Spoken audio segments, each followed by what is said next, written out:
On a winter night in rural Georgia, a boy sat alone on a stone bench outside a wooden church that hadn't been open in days. His fingers gripped the straps of his backpack, stiff from cold. His breath came in quick clouds, the kind that vanish before anyone sees them. He had been left there without explanation. No screaming, no tearful farewell, just silence and a note folded twice placed carefully beside him.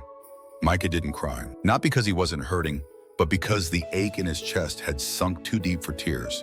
His parents had driven him into the countryside in complete silence, eyes fixed ahead, not a word exchanged. He thought maybe it was a trip, maybe they'd found someone who could help him fix the thing they never dared say out loud. But when the car stopped and his mother stepped out with trembling hands and laid the note on the bench, Micah understood. He wasn't going anywhere. The note read, "May God forgive you, we can't." It was signed with nothing, no names, no hearts, no love. As the taillights disappeared between rows of pine trees, Micah's body felt too small for the weight it carried. He didn't knock on the church door. He was afraid it would open and someone inside would look at him, the way his parents did, with quiet shame and distance, so vast it couldn't be crossed, so he sat hours past. The stars blinked above, sharp and far, like they were watching but not intervening. The wind whispered through the wooden slats of the chapel, tugged at his coat sleeves, pressed cold into the marrow of his bones. His teeth chattered, not just from the cold, but from the fear that maybe no one would come, that maybe no one would ever see him again. Micah thought of school, of the moment they found the text messages on his phone, the ones from a boy named Elliot. The conversations weren't explicit, just warmth, just curiosity, just two kids figuring out the corners of themselves. But in his parents' eyes, it had been enough to erase 16 years of birthdays, scraped knees, bedtime stories, and Sunday mornings in that very church, enough to leave him on a bench like a mistake to be corrected. No cars passed, no footsteps echoed, just the distant bark of a dog and the groan of trees shifting under the wind. Somewhere in the woods, a branch cracked, and Micah flinched, but no one came.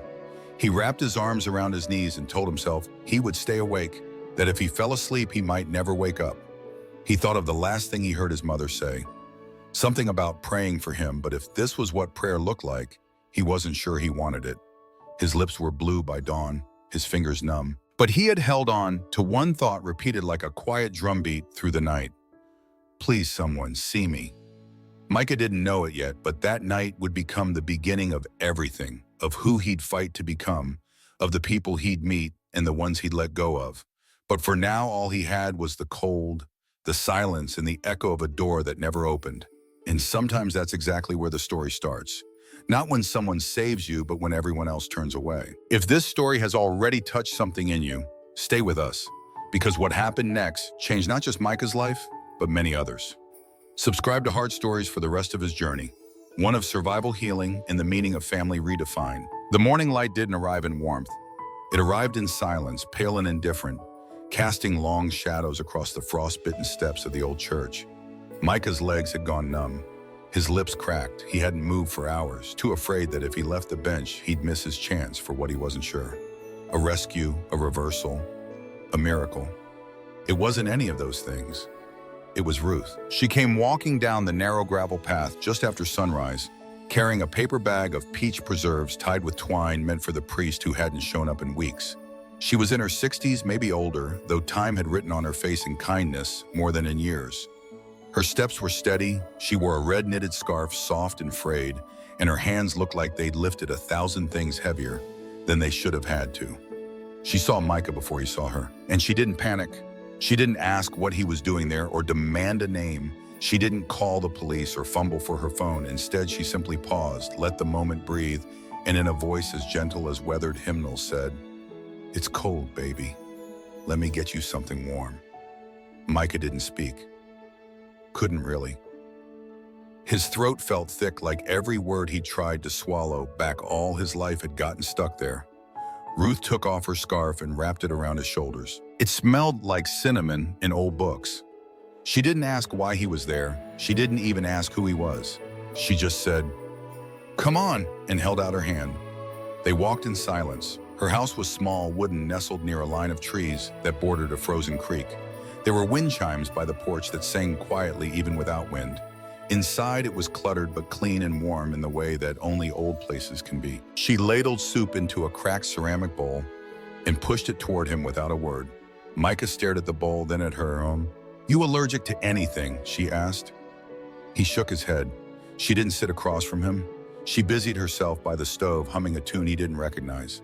The smell of onions and thyme filled the air, softening something in his chest. After he ate, she brought him a sweater from a drawer in the hallway. It was too big and a little faded. "Used to belong to my husband," she said, as if that explained everything. Later that afternoon, she made a call to a woman named Carla, who worked with a local child services program. When they arrived, Ruth stood by the door, arms crossed. She didn't look sad. She didn't even look angry. She just looked sure. "This boy isn't broken," she said, more to them than to him. "He's not something to fix. He's something somebody threw away." "That's not the same thing." The social worker asked questions. Lots of them. Micah answered what he could. The rest he didn't need to. Ruth filled in the blanks without ever being told the story. She knew the signs. She'd seen them before years ago. She'd had a son. Not many people in the town remembered him. He left one summer and never came back. No funeral, no goodbye, just silence. They had called it a tragic illness. But Ruth had known better. His name was Isaiah. He liked poetry and boys. She never got to say goodbye. But maybe, just maybe, this was a second chance. The system moved quickly, quicker than usual. Maybe it was the cold. Maybe it was Ruth's firm voice on the phone. Within days, Micah was placed in a temporary home. But before he left her porch, Ruth folded a piece of paper and slid it into the front pocket of his backpack.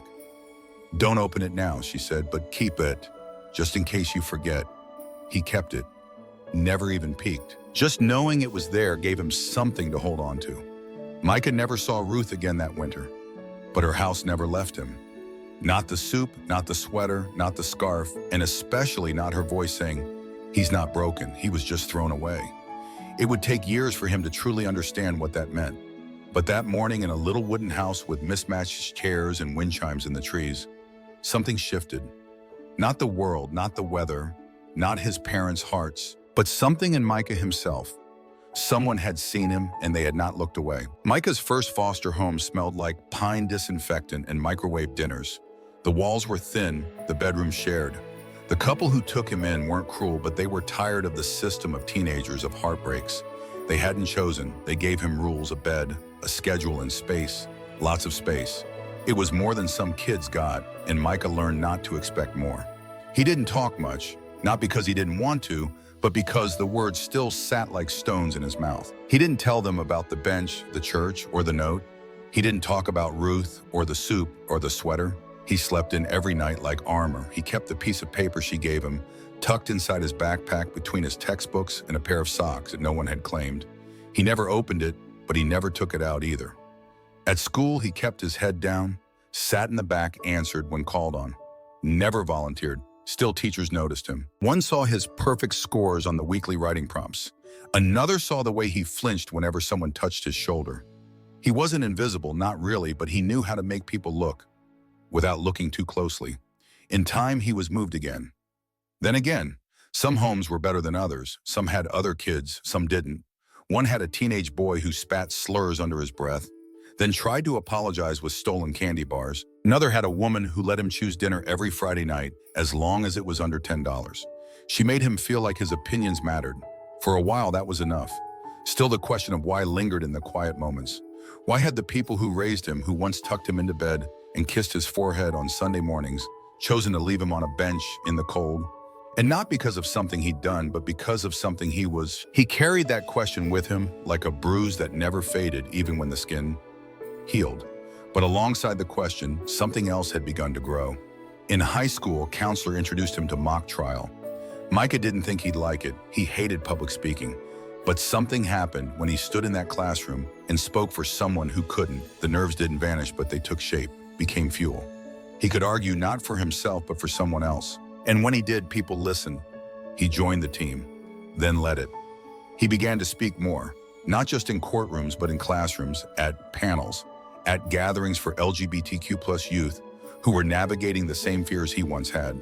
He didn't tell them everything. Not yet, but he told them enough. In his final year of college, Micah opened the letter Ruth had given him. It was a single sentence written in her careful, looping handwriting.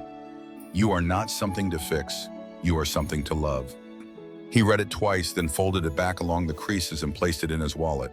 That line would follow him into law school, into courtrooms, into conversations where people questioned the worth of kids like him. It would become the spine of his speeches, the root of his resilience. By the time Micah passed the bar, he had already accepted an offer from an organization that defended LGBTQ youth in foster care and juvenile court. He wanted to be the person he'd once needed. Not a savior, just someone who stayed. His work caught attention. Not because he was flashy, but because he was relentless. He showed up when others didn't. He returned calls, others ignored, and he won cases others deemed hopeless.